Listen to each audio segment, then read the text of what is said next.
Now, I've started the build. Just anyone that's interested, who did give me a yay in that video, man, the comments were incredible. I couldn't believe it. So yeah, anyone that gave me a yay, this is for you. The build has started.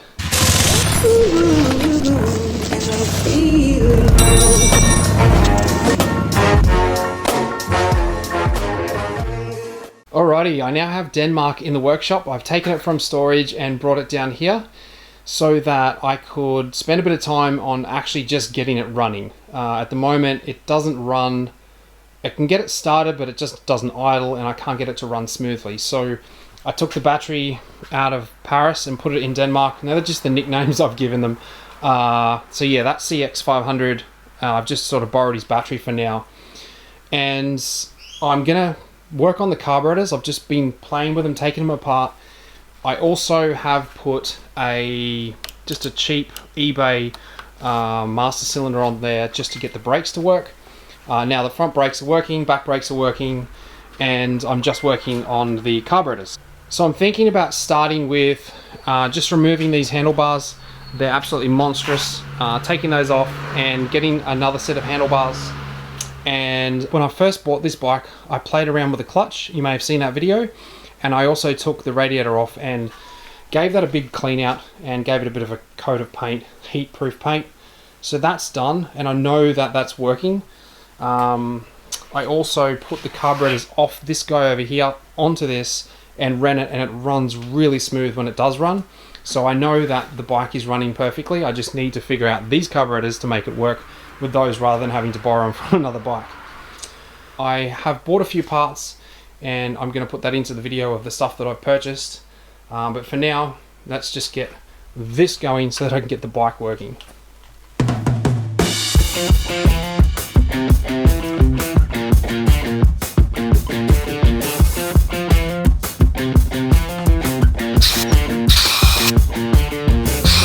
got to try and figure out why it's so slow compared to the other one. And once I can figure that out, then we are good to go. So all I've ended up doing, or should I say replacing, is the little needles, the adjustable needles.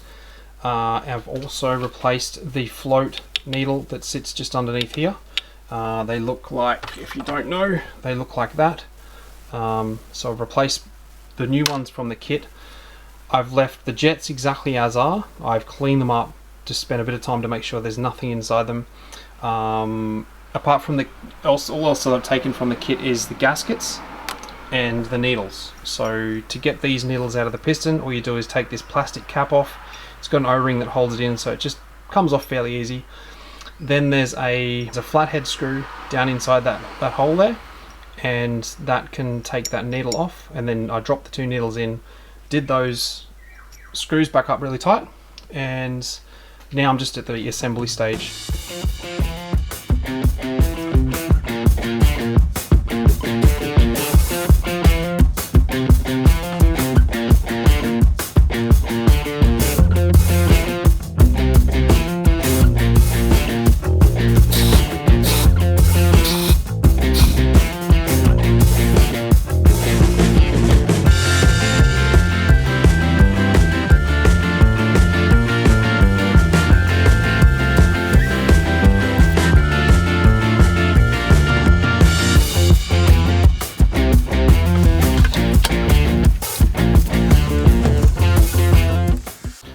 Okay, so it's all back together. I'm not putting the seat back on it purely because it's so badly deteriorated.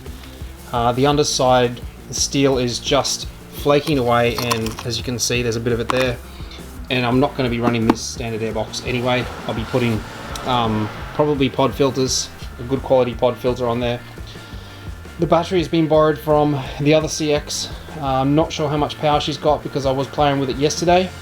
However, hopefully enough to get it started.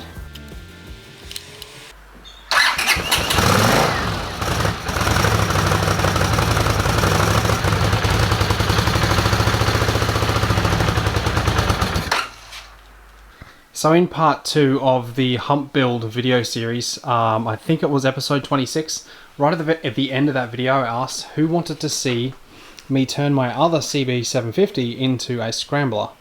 and I got an overwhelming response. I couldn't believe it. How many of you guys actually want to see this? I've currently taken the tank off my other CX. This is the tank that's actually for this bike here. It's off to a rocky start.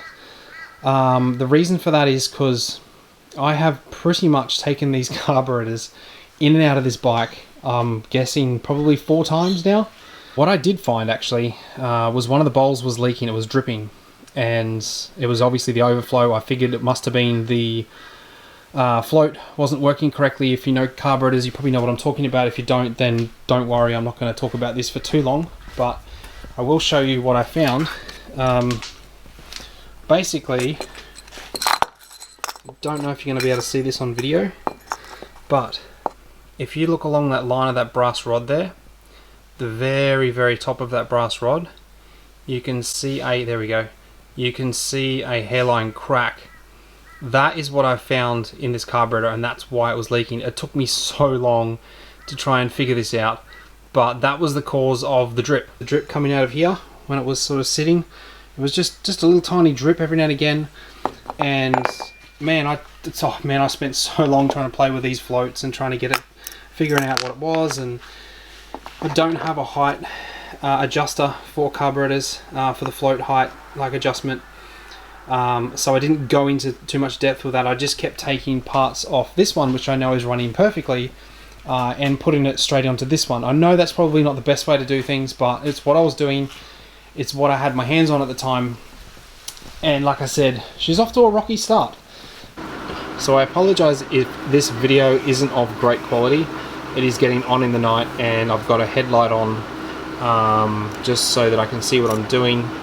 Now this is the CX that's working, Paris, and what I decided to do was, I noticed that there's some of these bungs or plugs that are in the idler jet just here in the center. If you can see the 3 chutes, it's the one in the center there.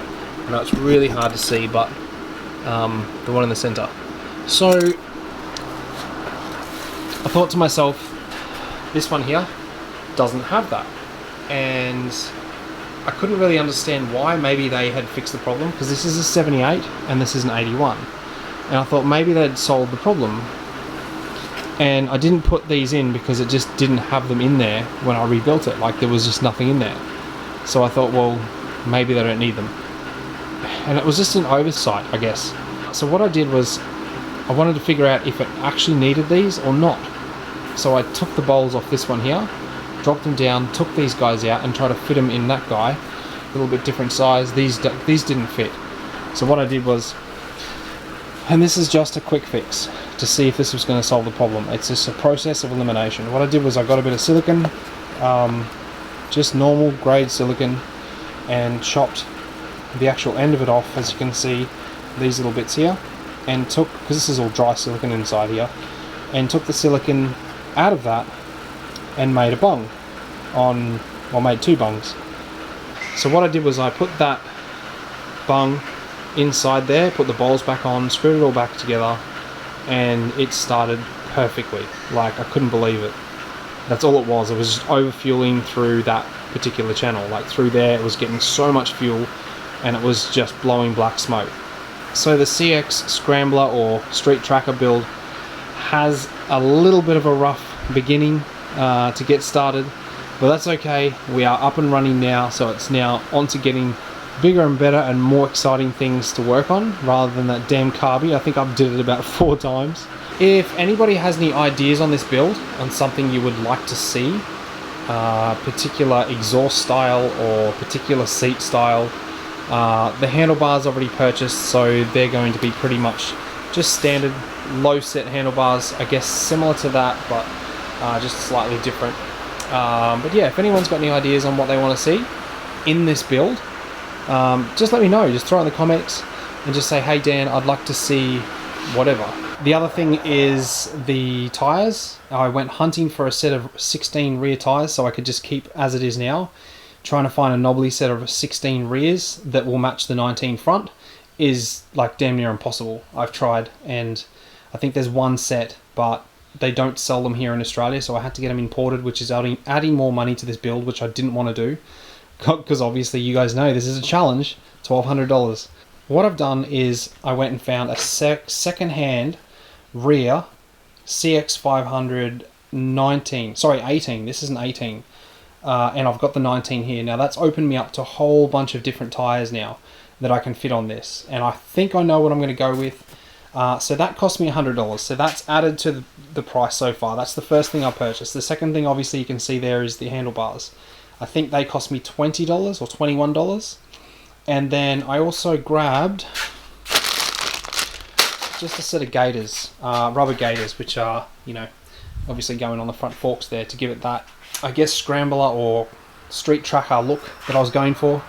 So they're the things that I purchased so far. Can it be done, and can it be done under that budget? So that's where we're up to.